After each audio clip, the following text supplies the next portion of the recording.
Hello all welcome back our channel. இன்றைக்கி நம்ம சேனலில் வந்துட்டு ஒரு நியூ ரெசிபி தான் பார்க்க போகிறோம். Butter beans gravy. அதுக்கு முன்னாடி நம்மளோட சேனலை சப்ஸ்கிரைப் பண்ணாமல் பார்த்துட்ருக்கோங்க. சேனலை சப்ஸ்கிரைப் பண்ணிக்கோங்க. ஒரு குக்கரை சூடு பண்ணி 2 டேபிள் ஸ்பூன் ஆயில், கடுகு, சோம்பு, சீரகம், கருவேப்பிலை எல்லாத்தையும் போட்டு ஃப்ரை பண்ணிக்கோங்க.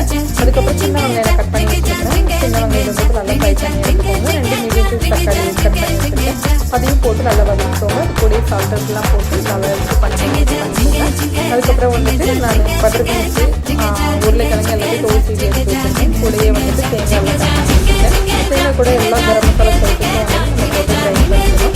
சட்டை, இஞ்சி, ஏலக்காய், கிராம்பு, பெருஞ்சீரகம் எல்லாத்தையும் போட்டு நம்ம நல்லா ஃபைன் பேஸ்ட்டாக ட்ரை பண்ணி வச்சுருக்கோம். வீட்டில் வச்சு கறிக்குழம்பு போட்டு அது 2 டேபிள் ஸ்பூன் போடுங்க.